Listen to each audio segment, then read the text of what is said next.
I am just so excited to welcome you, Susan Burton, author of the Blood Song series of books, which I am loving, by the way.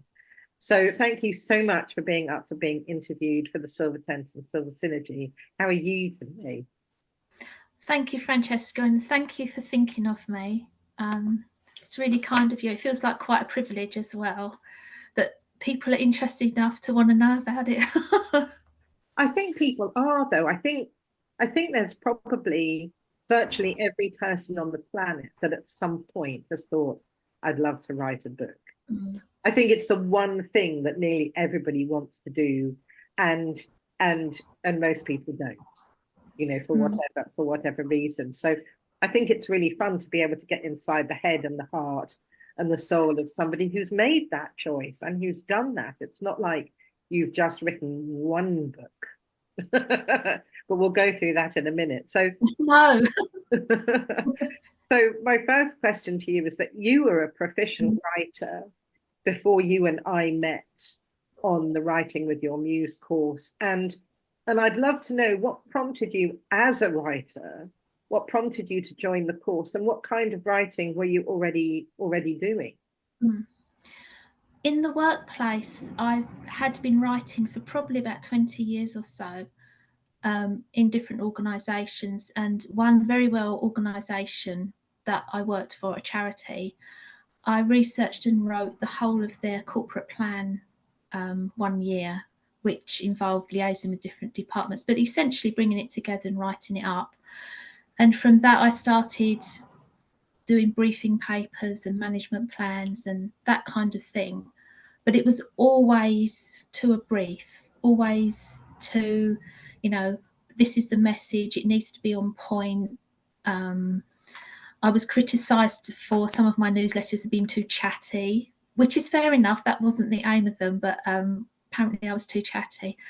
So I always felt very restricted. And by the time I got round to thinking, I'd like to write for myself, I've got some short stories, I'd like to make them into a book. I'd had all this information that it has to be in this very straight channel. And when you sort of started talking about this course and how it would open up and get rid of those boundaries, and getting in touch with your muse will really help you to shake off those chains and free your imagination and creativity. And I thought, yes, because I've got too caught up in it has to be a certain way. Wow. Oh, that completely makes sense to me. But what's interesting is I didn't know that. And I remember when we did that course, I mean, I think we started in February 2019 or something. And I remember how incredibly creative you were when you shared with us. So it never occurred to me that you had this sense of the boundaries that you had to stay within. And so what a brilliant leap you took to stepping into that incredibly high level of creativity. So that's fantastic. Yeah. What's really interesting is, as I've said to you, here's my book from Writing the Muse course, Writing with Your Muse, which I look at time and time again. And we did a visualization where we saw what was holding us back in that egoic identity. And I was really shocked to see that I had these very well-tilled farming fields and everything was straight lines, and there were people with clipboards ticking off, and it was so rigid. And I was shocked that that was part of my process. Wow. And that really had to go. That's so brilliant because we didn't get the chance to share a lot of that, and No. how that just takes me back in time, and the fact that you remember it so clearly is really, it's just really wonderful for me to hear. So I mean, it's really clear how much you took it on board. And but one of the things when we were chatting the other day, you talked about your muse, but you also talked about inner guidance, and I thought, oh, that's really interesting. So I got the sense that you had already been playing with intuitive inner guidance anyway. And I wondered if that's the case. Did you discern a difference between the inner guidance that you were already connecting with and your muse? Are they like, how do they sit together, really? Um, That's a really good question. I think I see them as being separate, but I'm not sure that they necessarily are. Perhaps more different manifestations of the same energy. But I think the inner guidance is when I'm feeling I've got writer's block, or I'm not sure where to go, or something isn't working, and I just stop, sit, come back to the breath, and either do something completely different or sit in mindfulness meditation, and then out of the blue, the answer just comes. So that's the inner guidance. When it's with my muse, she's very distinct. I think I told you she has a very distinctive look. She's an LA jogger from the 1980s. She's really vibrant, but she never stops moving. She's always jogging on the spot, or jogging past, or jogging here. So because I'm a very visual person, that it's very easy for me to visualize her. So she's been great, because I did get stuck quite a few times, and I'd be like, hey Muse, I'm not really sure where to go with this. And as she's running by, I say, oh, try this, try that, do this, do that. Okay. And I'm sure it sounds a little bit kooky, but as I said, because I'm a very strong visual person, to me it's very clear that she is a person that I can have a conversation with. Yeah. I just love your visualization. And I have the same kind of thing. My muse isn't a 1990s jogger, did you say? 1980s, I think she is. Jogger. But mine is, she's very skinny. She's like the antithesis of me, very skinny, tall, dark in colouring, dark hair. And she wears biker's leathers. Ooh. And she has a Harley Davidson, and she smokes a little black cherry. She sounds fabulous. I really love her. And she's just like completely in my face. And when I invite her into my intuitive space, she's often just standing there with one foot up on her bike, smoking away. And she's just, there's just such an individual. And what I receive from her is, I don't think, ever what I expect. Mm. Is that something that you find too, that she comes from like kind of left field or something? Yeah. The Summer Queen happened, and then my husband said to me, oh, so what's going to happen next for Samantha? I'm like, oh no, that's it, there's no more. It's gone, oh no, there's more. I'm like, oh. And then, grateful thanks, I hope she won't mind me mentioning her, Nikki Mariana Hope, said to me, I'm really looking forward to reading more about Samantha. And I'm thinking, oh, there's more stories to tell. But I really didn't know where to start, what to go with. And so I sat, as you so beautifully put it, in my intuitive space, come back to my breathing, got still, and like bringing up my muse and saying, okay, where do I go now? What do I do with this? And she's gone, oh, you need to tell Moira's story. And then she zooms off. And I thought, right, okay, how am I going to do that? Because I still need to tell Samantha and Jack's story. And somehow it turned out as it did, with a story nested within a story. And I'm sure there's many writers that have done that. It feels like a time slip. I call those time slip novels. Yeah. And they are my ultimate favorite. Something's just being delivered to my door. Distracting then. I might have to put this on pause and see if I can hold on one second. I'm so sorry about that interruption, Susan. So, yes, so we were talking about how you found that way of creating Moira's story nested. I love the way that you use that word, nested inside the story of Samantha and Jack. And I love those time slips that we get with Kate Moss's Labyrinth and James Long. Have you read James Long's Fernie? I haven't, no.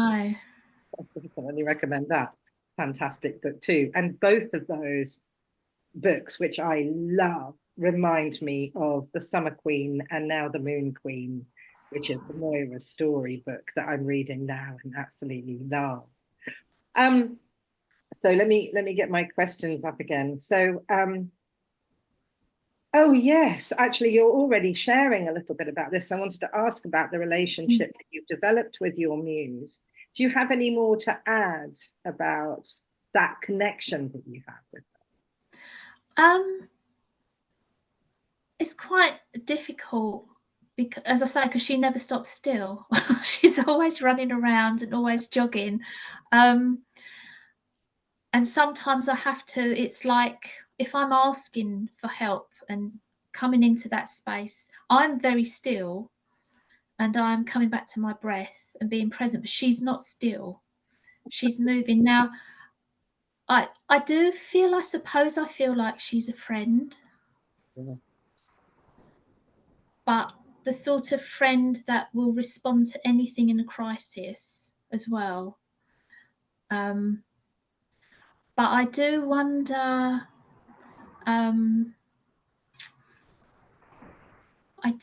whether she's going to hang around. As I've come to the end of the Bloodsong series and I'm about to start with you, the next writing with your muse, whether a different energy will come in a different embodiment. So that's actually been on my mind quite a lot.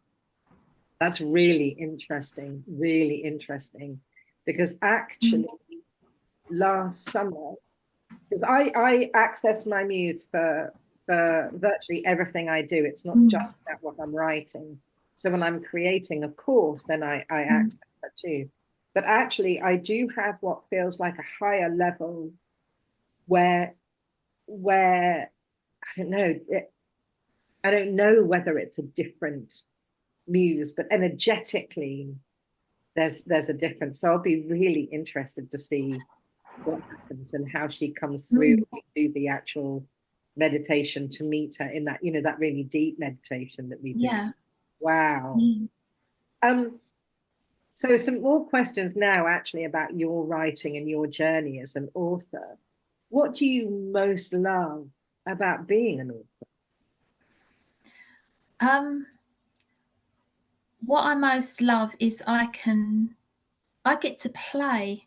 I get to play all day long in my own sandbox, in my own little universe. And there are no boundaries. Nothing is wrong because I'm not trying to fulfill a marketing specification. I'm not trying to write something that's commercial and that's desirable to be pumped out. So I get to play, and no matter how sometimes ridiculous things seem that I come up with, I know that actually it doesn't matter because it's my universe, my world.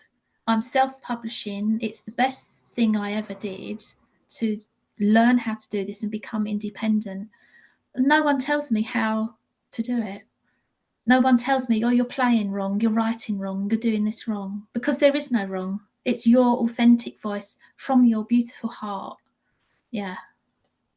I so love that. You made such a great point the other day that is so true, but I hadn't really thought about it, is that how, you know, there are lots of courses out there, aren't there, on writing, and a lot of them are the how-tos, the 10 steps to doing this, the 7 steps to doing that, or whatever. And you were saying how you really loved this one because actually it was about your creativity and not about my book. Yeah, and some very strange things in some of there's a lot of really good stuff out there on the internet, lots of free resources. But some of the stuff I have to go, yeah, do you know what? I don't think I agree with that. Like, don't use pop culture references. Don't set your story concretely in a particular place at a time. And I'm thinking, well, why not? Because that is, as human beings, that is how we understand the world around us.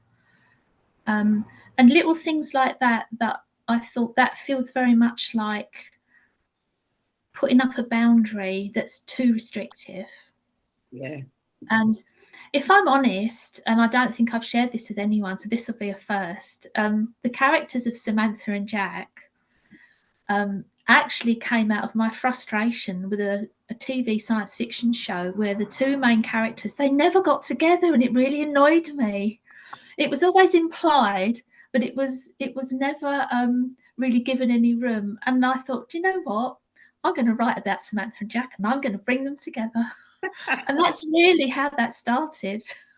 It's lovely, and I love how they're really intricate, complex characters, aren't they? Like initially, when I mean, I read The Summer Queen quite a while ago, so I'd need to reread that, and we'll cover The Summer Queen and the changes that you've made in a minute. But so I couldn't really remember Jack too much from when I read the first one.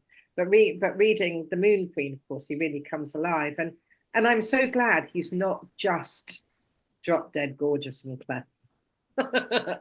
You know, that there is this dynamic between them that's not so comfortable, and I can actually resonate with the character of Samantha very much, like her really wanting to be herself, but and sharing what she brings through and her intuitive sense of the world and her experience, but also knowing that that's not terribly comfortable for Jack to experience. And also I think it's incredibly clever. I'd completely forgotten this till I started The Moon Queen, is how well you bring through your understanding of the world and the way the world works.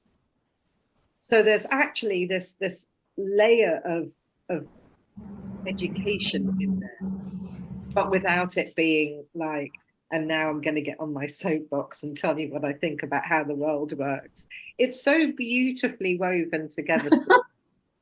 Anyway, I've gone off a little bit. Thank you. So, yes, I love this idea of you playing in your sandbox and not being constricted in any way. And also not playing that game of strategizing your next novel, like, you know, what's a popular theme now? Just bleeds us dry. It might make us hundreds of thousands of pounds, possibly, as a bestseller, but does it satisfy the heart? Yeah, and my heart has to be satisfied. And I think we spoke briefly, and that of course I had that Hollywood fantasy. I'm sure if we're all honest, we all have that at one point in our life, all of us. Yeah. And then with my fairly disappointing experience with the mainstream publishing, I had to let that go. But the moment I let that go, another layer of freedom comes in, because then I'm not trying to obtain something that we keep getting told we want, but I'm not sure that we do. And having that freedom, it's just that freedom to play in my own sandbox with no deadlines, no one telling me, oh no, you can't do that, or that won't sell, or people won't like this. Do you know, that's so interesting. I had almost the same kind of conversation with Evelyn Brink about being a singer and being signed up to into the industry, you know, with a record label.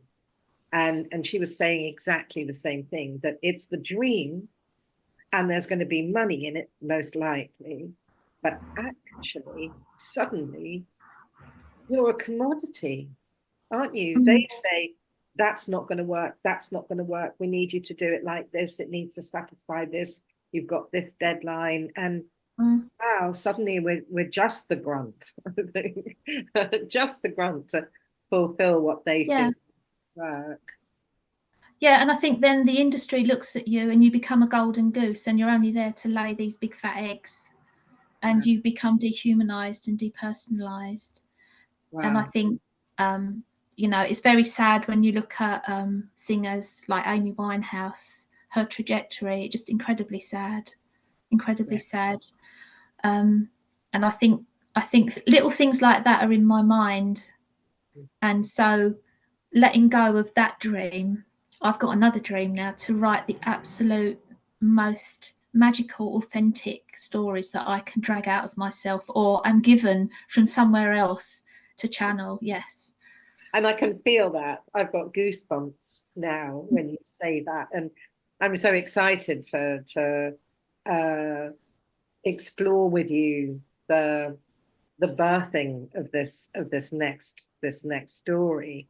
But I just want to go back a little bit to the whole publishing thing, because that's been an incredible journey for you, hasn't it? You started off looking for a mainstream publisher. Would you like to share a little bit about what happened with your first book, The Summer Queen?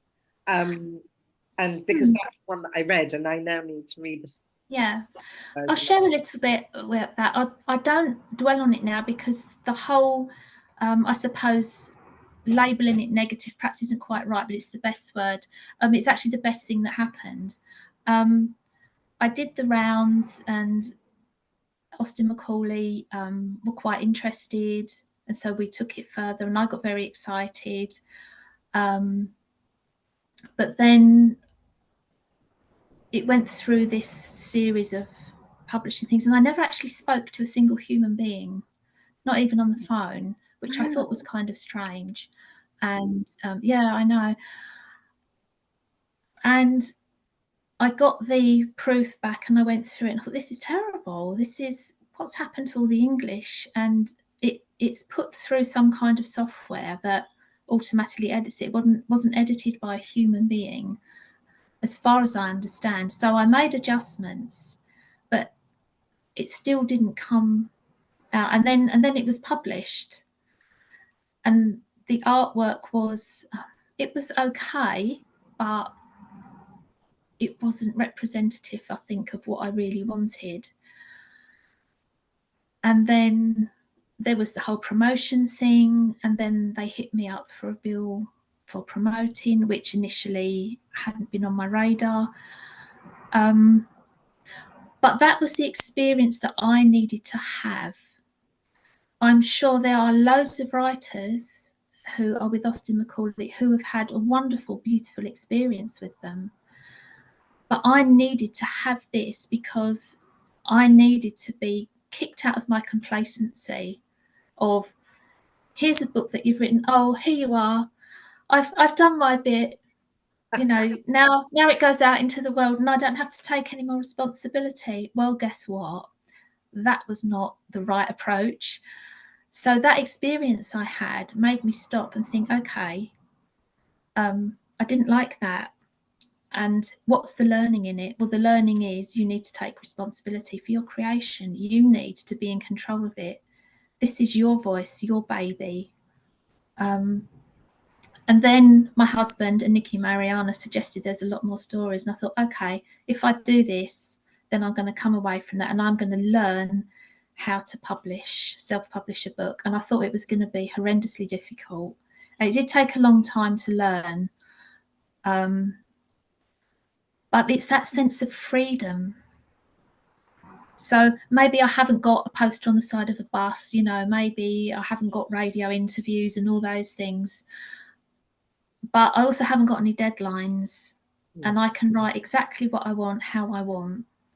I have a quirky way of writing where sometimes I put words around the wrong way, and sometimes it spoils the flow of a sentence, and I will change it back. But often I'll leave it because that is part of my way of writing.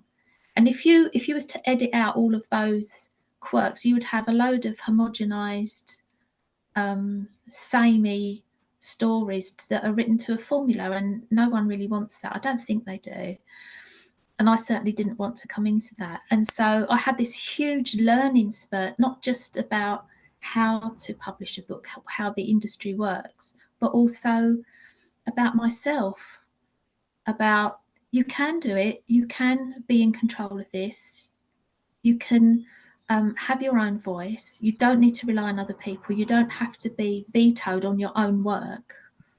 Yeah. And so, and it really comes back down to the two things I didn't do. I didn't take responsibility, and I wasn't accountable to myself or anyone else for producing something beautiful, which I should have done. I should have taken control of it.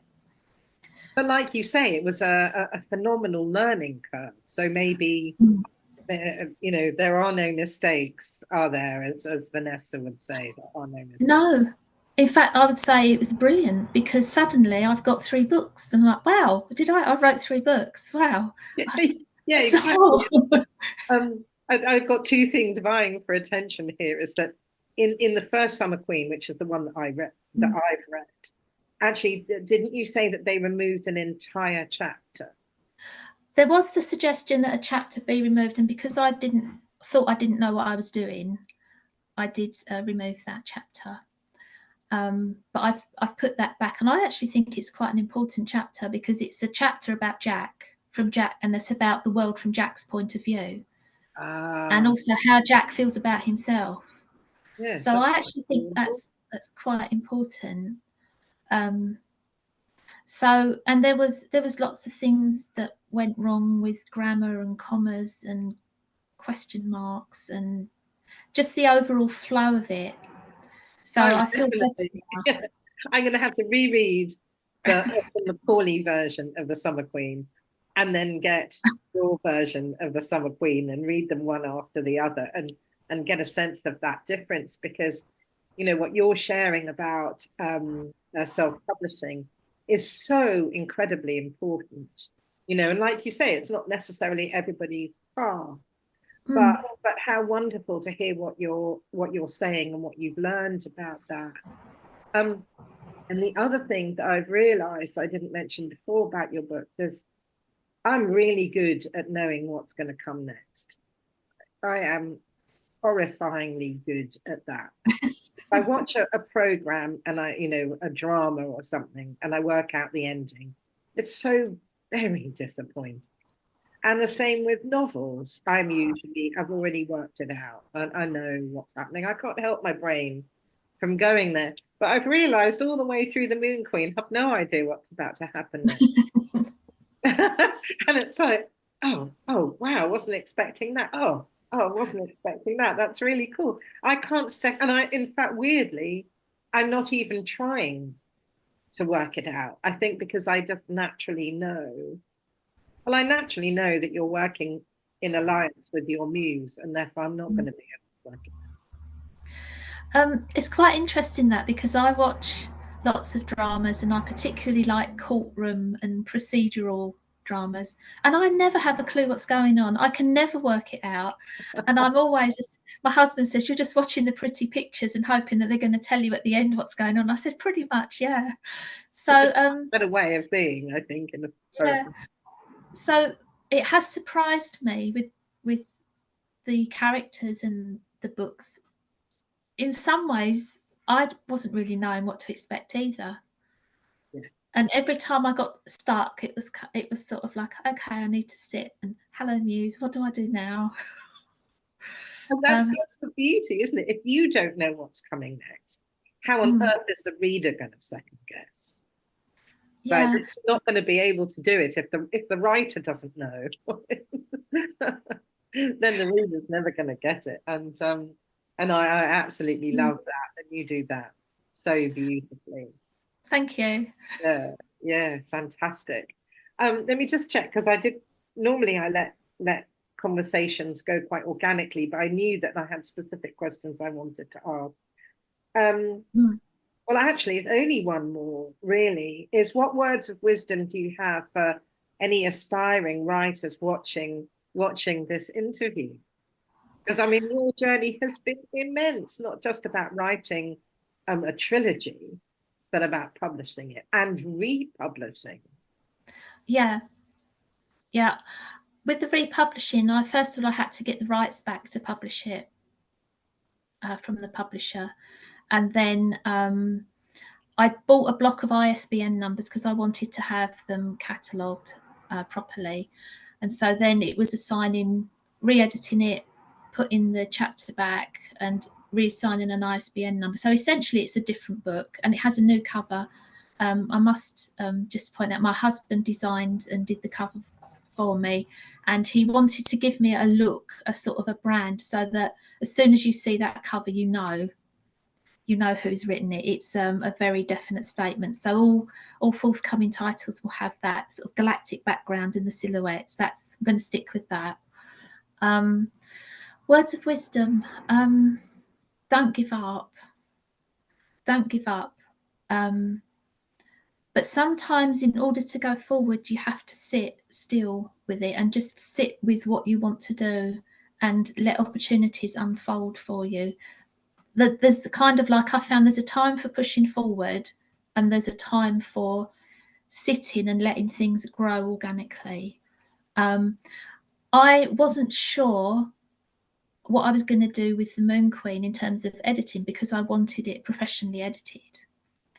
And I didn't know how to find an editor. On the resource I use called Reedsy, that's Reedsy, brilliant resource. There's a marketplace for all of those cover artwork, editors, publishers, content managers. That really, really good. But I wanted to find someone that was going to be in tune with the Moon Queen and what it's doing. And so I just thought, okay, I'm not sure what to do. I'll just sit and I'll see what occurs to me.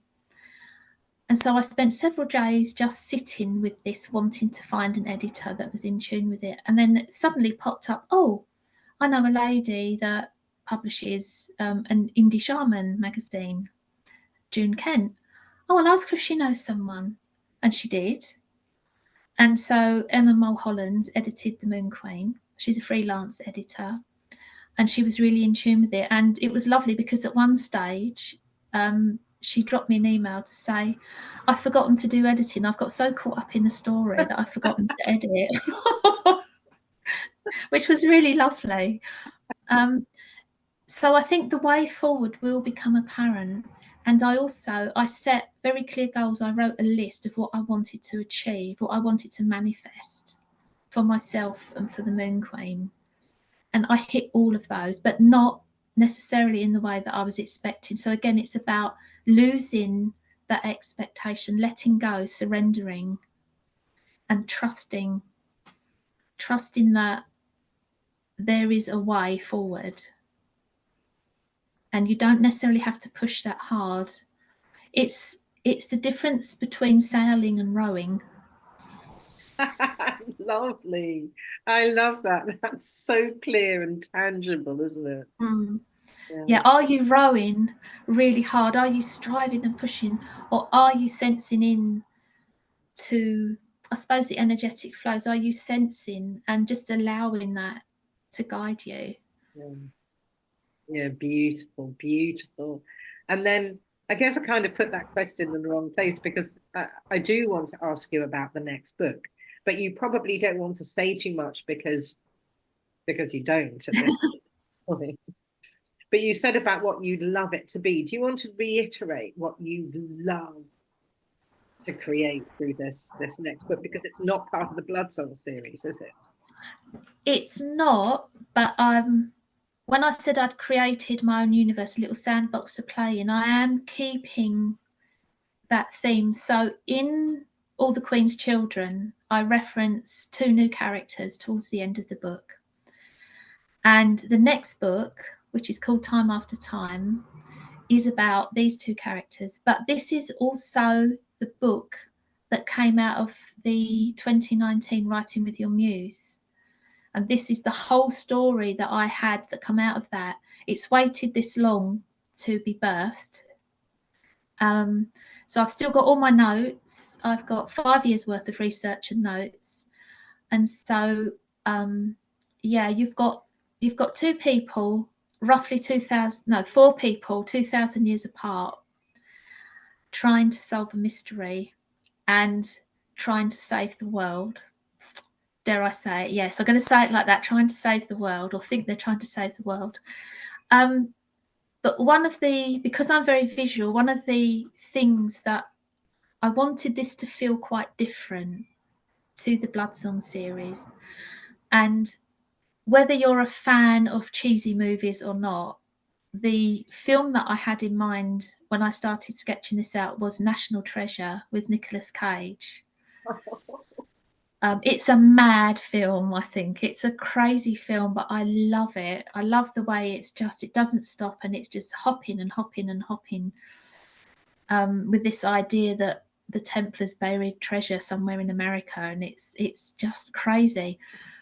So it's kind of, I hope it's going to have that kind of feel of there's a little bit of danger and there's a little bit of nuttiness in it, and it's really, are you seriously writing about stuff like this? But I'm really enjoying it. I'm really enjoying it. And I have mentioned in my blog on my website, there's a character called Harry who was supposed to be an incidental character, but I fell in love with him. And so I've actually changed a lot of the structure of the book so I can bring him in as a main character. And that's where you're in your own sandbox, creating your own plan that can change and shift. And oh, fantastic. I'm so looking forward to this journey with you, Susan. And I do remember you reading out the overview to us, or sending it to us, maybe in written form, and just I think I sent it. That that I'm really looking forward to that. But sadly, I've which is very distracting. I've just finished reading a couple of non-fiction books, and now, of course, I've got a whole structure and a whole new story for a whole new book. And that's really, really starting to press on me, and it's going to have to wait. But that's going to have a slight connection to the Bloodsong series as well. So there will always be these connections between them, but they won't necessarily be exactly the same kind of pace or story. Wow. So you really are, I mean, it sounds like full-time author. Yes, I guess I am. And I think that was the point when I decided to self-publish and become a self-published independent author. Am I going to take myself seriously doing this? Or am I just, is it just a picture I've drawn to stick on the fridge with a fridge magnet? If you get my meaning. Am I going to do this or not? And what's interesting is when we did the Writing with the Muse course in 2019, we did some intuitive journeys. And one of the things that came out of it, and I'm going to read this to you. What would my heart like to do next? And the first thing I wrote was the Library at Alexandria. Right. Fantastic. And that was it. So I guess I am. That's what I'm doing. And it's just such fun as well. It's so satisfying. It's such fun. I love what you're saying about, would you take yourself seriously? Because of course, self-publishing used to be considered vanity publishing. Where I guess one wouldn't really take oneself seriously because it was a vanity project. But it's no longer looked at like that at all, is it? It's self-publishing. No. And it feels like I'm taking you seriously as an author. And those people I know who've read your books also take you seriously as an author. And not just seriously is the right word, but believe in you as an author, that you're creating stories we want to read. And I think that's the key, is that I'm creating stories that I want to read, that I would like to read. And particularly for older ladies, I think there isn't a lot. There's some stuff out there. I'm thinking of the Best Marigold Hotel, which is just beautiful. But I'm thinking, it's still possible to have adventures and to go off and do crazy things and have these experiences as you get older. It's not a restrictive thing. Yeah. And I want to read about these people of my age. I'm 60 this year, and I want to read about that. And so the next book after this one of the main characters is going to be a lady in her 70s. Who has this very strange friendship with a young journalist. But that's to come. Oh, Susan, honestly, thank you so much for all your sharing and your wisdom. And, you know, I hope that everybody watching this will go straight to your website. I think let's, can you share what your website is? And I'll put it in the blurb as well. Yes, But just let us yes, know what the name of the website is. yeah. If you search Burtons Publishing, and that should come up. The lovely man that designed it for me did all the stuff that I don't understand with search strings and things. But yes, Gabbonsby Publishing .co.uk. Brilliant. And that's the Summer Queen, the Moon Queen, and all the Queen's children. Yeah, that's right. Brilliant. Yeah. Let's encourage everybody that watches this to go and buy all three. And actually, I just want to double check because somebody yesterday said that they couldn't find it on Kindle, that it said that it wasn't available. But I bought the Moon Queen on Kindle. Oh, it was a few months ago, a couple of months ago. But it is the Kindle is all working there, isn't it? As far as I know, but what I'll do is I'll go and double check that, just in case there's been a algorithmic glitch of some sort. One of those delightful things in the whole self-publishing world. Yes. But brilliant. Yes, I'd love to encourage everybody, particularly if you love really creative, intuitive books, then do go along to gabbonsbypublishing.com. .co.uk. Sorry, gabbonsbypublishing.co.uk. And you can find them on Amazon as well. Go and buy them. They're fab. So thank you so much, Susan, and I'll see you on the 14th of May. Yes, thank you so much, Francesca. Thank you. It's a pleasure. It's a pleasure. And yeah, we'll speak again soon. We will. Thank you.